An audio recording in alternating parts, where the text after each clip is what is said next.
It's time for Around the Ozarks in 5, brought to you by Adventure Cave Tours. Live a day in the life of a real adventurer with Adventure Cave Tours. Springfield Green County Park Board, reminding you to go play. Blue Current, moving you forward since 1929. Roto-Rooter Plumbing and Drain Service. Call Southwest Missouri's best plumber today for a free estimate. Here are your hosts, Ethan and Sarah Foreheads. Hey, everybody. Good to be with you on this Monday. Hope your weekend was fantastic. I know it's spring break week for a lot of kids around the Ozarks, so a lot of you may be traveling or just hanging out at home for a staycation, whatever it is. Hope you have a great week, and it's the first week of daylight saving time, so feels like feels like it got dark really late, and we stayed up later than we should have last night because it felt early. Right? Well, It was interesting because I knew that it was daylight saving time weekend, but then whenever I was going to bed Saturday night before church yesterday morning, I totally forgot about it. So then I got up super early and I was like sitting on my chair, reading my Bible, drinking my coffee, and I look at the clock, like the stationary clock, and it had not been changed, although my phone automatically updated. And I was like, like it was like a frantic moment. And then I was super confused. I'm like, is this right? Did that change? Anyway, yes. I think we can every time. I think we can basically trust our phones to make the change, although I always doubt it. I'm always double checking. Sometimes whenever you set the alarm the night before, that's what happened Sunday night or Saturday night for me, is I set the alarm on my phone. I was like, wait a minute. That isn't right. So then I did the math. I was like, okay, it's accounting for daylight saving time. Anyway. Yeah. Spring forward, everybody. Spring forward. Let's do some All news. right. Yes, here we are. Here's a look at the news for today. Missouri State University has fired men's head basketball coach Dana Ford. The Bears season ended in round 2 of the Missouri Valley Conference tournament on Friday. They ended the season with a 17-16 record. Ford was coached for 6 seasons, and during his tenure, they went 106-82. Hate to hear that. He's a good man. He's a good man. I mean, not that I know him personally, but everything I've seen and read about him, that stinks for him. But he'll land on his feet. So, yeah, it's basketball's a tough gig. You got to win, and the Bears have a program that can win. We've seen them win from time to time. Problem is, every time they win with a coach, the coach leaves. So it's just one of those mid-major type deals. But wish him well, and I really wish the Missouri State basketball team well, because they need some oomph. All right. Fairgrove has a new police chief about 3 months after the former chief and officers left the department. Roy Howell is the new chief. He brings 30 years of law enforcement experience to the job. In the meantime, Greene County Sheriff's deputies have been helping act as police since mid-December when the former chief resigned. Okay. We now know that some of the people, you may have heard this, who attended the coldest game in Arrowhead Stadium history had to undergo amputations. That's the real deal. I saw that this weekend. Oh, my goodness. Yeah. Research Medical Center up there says it treated dozens of people for frostbite after that game, January 13th, and some of them had to have appendages amputated. Wow. They didn't expect that when they went to the Chiefs game. Oh, man. I can assure you. The temperature for that playoff game between the Chiefs and the Miami Dolphins was -4 degrees. So, all in all, it's probably a good thing that the Chiefs won the Super Bowl, or else it may not have been worth it for some of those folks. Yeah, I mean, I'm pretty sure it wasn't worth it anyway. but the Chiefs winning the Super Bowl helps. It's a strange thing because I feel like you would know if you're getting frostbite, but I could also see you not really knowing how severe it was getting, because you're getting cold, but then you're like, well, of course I'm getting cold. I'm standing out in -4 temperature, but like not realizing how bad it was getting, or they could have been inebriated. I don't know, but like it seems that they would have like gone in.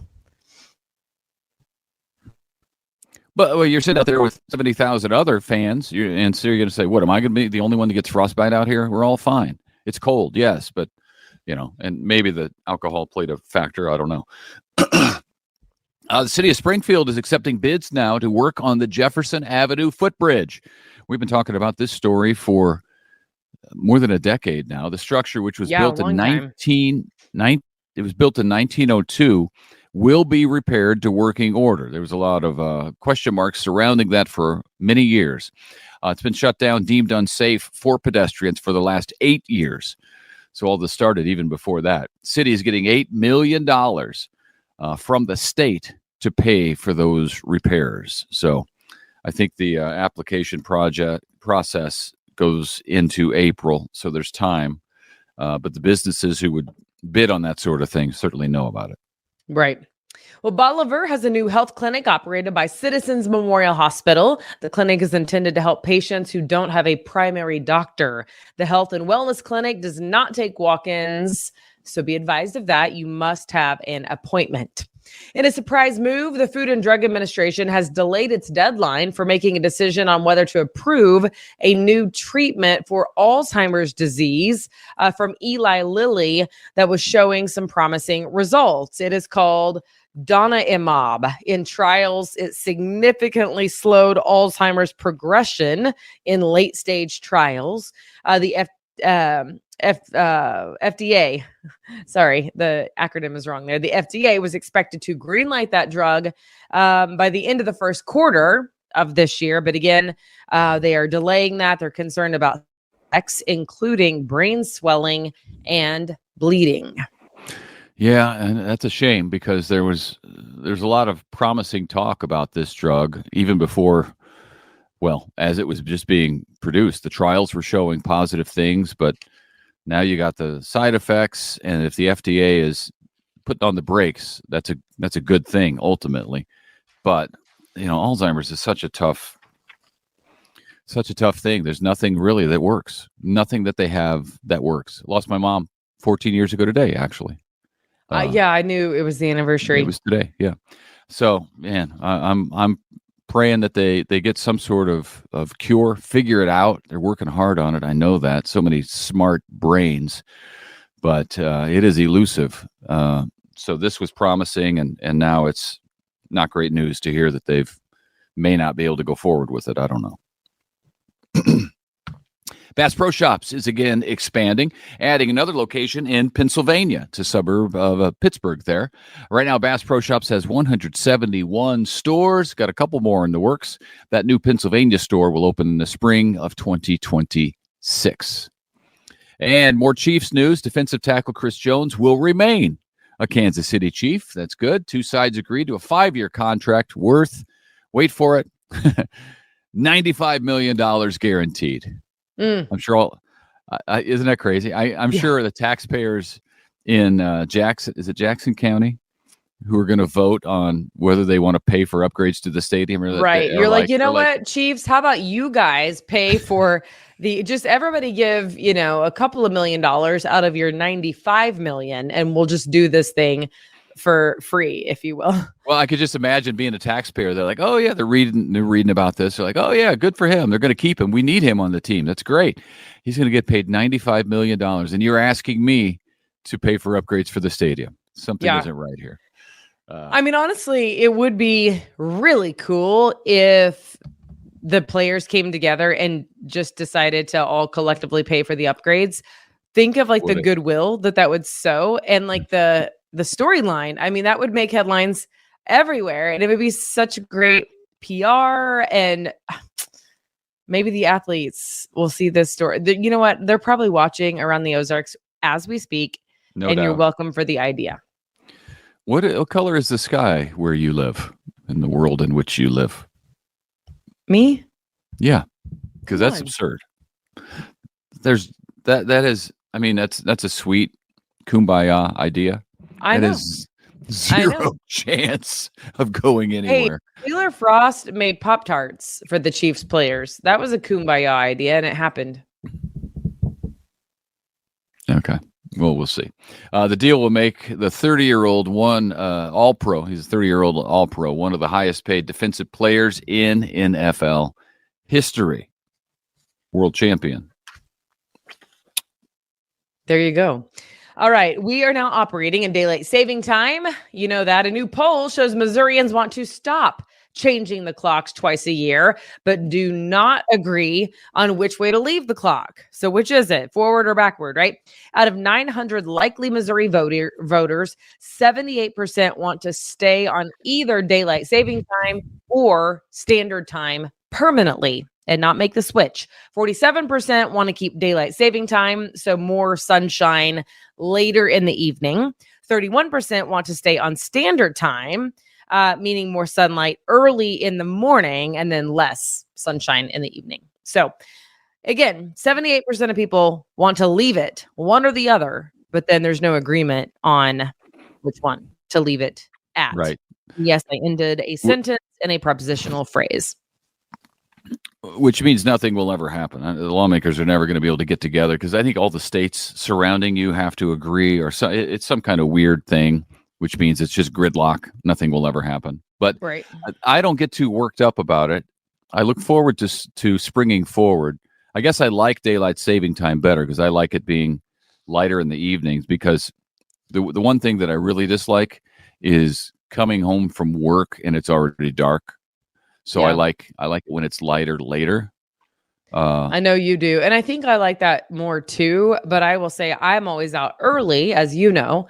And so it is very strange whenever it's still dark at 7:30 in the morning or whatever time, you know.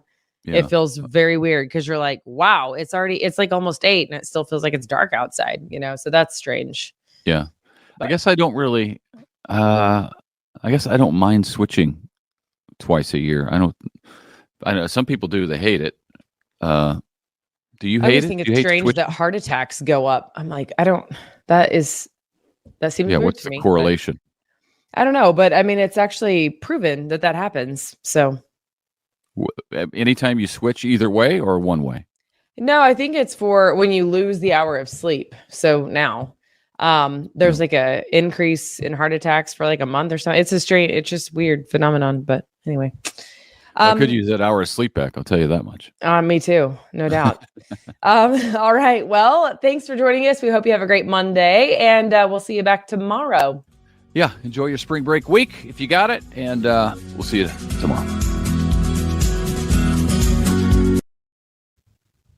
It's time for Around the Ozarks Wake Up Weather, sponsored by Scooters Coffee and Rescue Towing. Here's your host, meteorologist Abby Dyer. Good morning, everybody. You are listening to Around the Ozarks Wake Up Weather. I'm meteorologist Abby Dyer. Thanks for starting off your new work with me. And it's looking like a good week weather-wise. In terms of temperature, definitely I've got temperatures way above average starting today. That's going to last through the rest of the work week. We are a little bit chilly out this morning, though, so grab a jacket if you're leaving early today. Temperatures in the upper 30s across the region. Whole lot of sunshine on deck for today, though, and we are talking about really a nice pattern over the afternoon forecast. Temperatures starting in the 30s. We're going to warm up fast. I've got temperatures near 70 degrees today, upper 60s for some, but we're going to have sunshine, temperatures near 70 degrees. Great day, and probably the best day of the entire work week because there's no rain in the forecast today. The weekend was pretty nice, although we did have some kind of chilly temperatures in the forecast. Numbers a little bit cooler on Saturday, of course, and then Sunday ended up being a very nice day across the Ozarks. Today we've got sunshine, high temperature. I'm going 70 for Springfield. Going to be optimistic that we make it there, which is a good 10 to 15 degrees above seasonal averages for this time of the year. The overall weather setup looks like a warm one for us. We have high pressure controlling our weather pattern. There's a warm front nearby. We are on the warm side of that and going to experience the southerly breeze in the forecast today. Now, unfortunately, with the really low relative humidity values, that does mean some elevated fire danger risk for us again. The high fire danger risk across the country today is well back to our southwest in portions of Texas and Oklahoma. But I think we could have some strong winds as well, and that will lead to elevated fire weather conditions as we go through the day today. Temperatures ranging, though, from 66 to 70 degrees all across the Ozarks. Nothing but sunshine in my forecast, and it's just going to be a nice day overall. Plan some time to get outside. If you can't get outside for a long period of time, take a break from work today, walk around the building. eat your lunch outside if you can. As we head into later this week, we start to see increased rain chances and unsettled weather. Really, this is going to begin tomorrow night. I do have a nightly rain chance back in the forecast, and this is going to mean showers and thunderstorms, as well as the potential for a few stronger storms. That doesn't start until after sunset tomorrow, but I think it's then almost a nightly rain chance that we see. Good news is the week doesn't look like a total washout. I think the best chance for rain during the day is actually going to be on Thursday, but I've got these rain chances in the evening on Tuesday, another rain chance Wednesday night, and then by Thursday we could hold on to some scattered showers and thunderstorms through the daylight hours. That one comes with a cold front. It's going to linger over into Friday morning and knock our temperatures down again for the weekend. So we will see temperatures much closer to seasonal averages by the time we get to the weekend forecast. It will be cooler next weekend, but it does overall look like a dry pattern for us heading into the weekend forecast. Around the country, here's what you're going to hear about making headlines. A winter storm moving through much of the northeastern United States, dropping new snowfall. Winter not over for our friends up in the Northeast. And then a series of fronts kind of battering the western United States, allowing unsettled weather to persist. You've been talking about the unsettled weather out on the West Coast quite a bit, in the Pacific Northwest specifically. That is going to continue to be a trend as we head into this week, as a series of cold fronts arrive on the West Coast. So in comparison, our weather looks pretty nice. All right, it's time for the Around the Ozarks Wake Up Weather Brain Twister question. Get the brain stretching on this Monday. Here's the question that I left you with last week. It has to do with a record flight time here of a paper plane. What is the longest flying time on record for a paper airplane? The options that I left you with on Friday were A, 18 seconds, B, 24 seconds, C, 29 seconds, or D, 34 seconds. All of these seem unreasonable to me, considering my personal record is probably like 2 seconds. I can never get those things to stay up in the air. So someone managed to do it for a long time, and it was just shy of 30 seconds. C, 29 seconds. The record, of course, the Guinness Book World Record. A Japanese citizen created this plane out of one sheet of paper, and he did use some cellophane tape. It's a record that dates back to 2009, and it remains the record. So there you go. Now you have it. If you're curious, by the way, this is not the same airplane, but the longest distance flown by a paper airplane by an American from Indiana is 290 feet, which is also kind of wild. I'll have to look up some of these designs online. Here is your next chance to win $20 to Scooter's Coffee. Where was the first Coca-Cola served? Do you think it was A, in Illinois, B, in Florida, C, in Georgia, or D, in Louisiana? You can log on to aroundtheozarks.com, enter your guess. You can do that for free at the website aroundtheozarks.com. No Googling, because that takes all the fun out of it. But what you can win is $20 to Scooter's Coffee every single day. We take all of the correct winners and draw a gift card for you each weekday long. So play with us this week. Congrats to all of our winners last week. And I hope you have a fantastic day. It's going to be beautiful in the Ozarks. Sunshine, 70. No Monday blues over here. How can you have them with such nice weather? Enjoy the day today. I'll chat with you again early tomorrow morning.